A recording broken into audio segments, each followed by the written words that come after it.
Hi, everybody. I'm here to talk to you about GCSE computer science and some of the reasons you might want to take it. Why should I be a computer scientist is the question.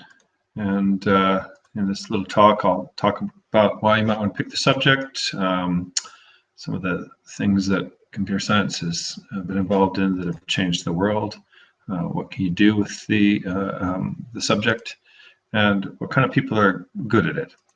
Okay, so why might you want to study it? Well, there's clearly been a lot of things that have changed in recent years. So technology has gone from devices that didn't have computers embedded in them to many, many, if not most devices having computer technology at the heart of them. So, and these are just some pictures of some of the many, many devices out there that are using computers. Airplanes used to use pneumatics and hydraulics, and now it's all fly-by-wire and computer controlled. And the same thing is true of cars. Same thing is true of TVs, phones, etc., etc.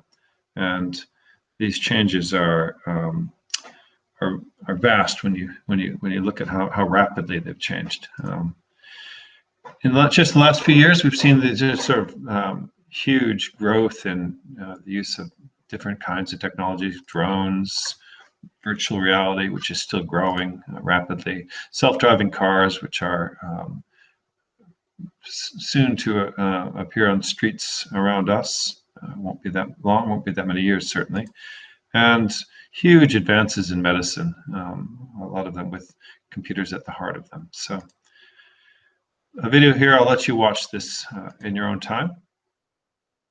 So that all looked really fancy and it sounded really complicated. And you might be thinking, well, who's good at this? What kind of person, what kind of super genius is good at this? Well, there's been a lot of famous people in the world. You might have seen a movie about this man, Alan Turing, who was sort of crucial in bringing World War II to a halt, to be truthful. This lady, Grace Hopper, invented something called a compiler, and it meant that you didn't have to write in zeros and ones. You can write programs in something that's easier for humans to understand. So absolutely crucial. Tim Berners-Lee, although I should have said Sir Tim Berners-Lee, he developed the World Wide Web, sat down and made it with some colleagues. And John von Neumann, who absolutely critical to the design of the computers we use today. This is obviously taken a long time ago, but he came up with some ideas and made some decisions that are used in the devices we have on our desktop. And this lady, Margaret Hamilton, with the stack of code next to her that programmed the moon landing. So super interesting history. But who's actually good at it? Do you have to be a genius like these people might have been? Well, you don't, but you have to like solving problems. You have to find that fun. You have to be a kind of person that doesn't mind when things don't work. When you're dealing with computers, they often don't work, and you want to find it sort of a challenge rather than a frustration. And if you find this stuff fun, you're very likely to do well at it and enjoy it and have it be a super pleasant experience. So why study it? Well, there's obviously a lot of careers out there. And one of the crucial skills we work on, and I think we do this especially well in this subject, is problem solving. It's very easy to present you with a problem that requires you to really, really think. And that skill, that muscle that you develop is completely transferable. And learning how computers work and what they do and how they can be used. And I think it's fun, and most of the people that take it think it's fun as well. So what does it lead to? Well, of course, you can go on and study it further at A-level, at university, etc. There's numerous apprenticeships. This is an area probably where there's more apprenticeships than most other areas.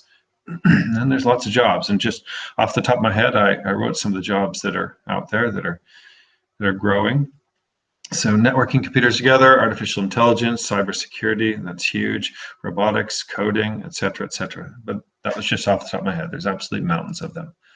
So at our school, well, I think it's important that you know this is a very challenging subject.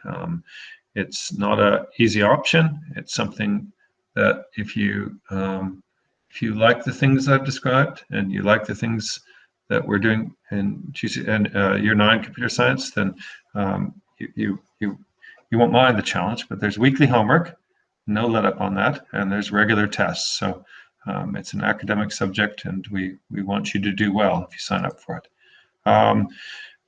We focus on learning to code. We think that's really important to your success. We think it's why a lot of people take the course, and we know that it helps students to achieve better scores and really understand how to solve problems. So you'll get a weekly challenge, which you'll have to solve for homework, and then move on to another one, which will use some of the same skills, but gradually get harder and harder and harder. And it's important to have a certain mindset that you, like I've said before, you like being challenged. You like to think through a problem. You can combine things you've learned in the past, recalling those skills and being able to combine them with things that you're doing right now. Those are the attributes of people that succeed. If you have any questions at all, please ask myself or Ms. Langstaff, and we'd be happy to discuss it with you.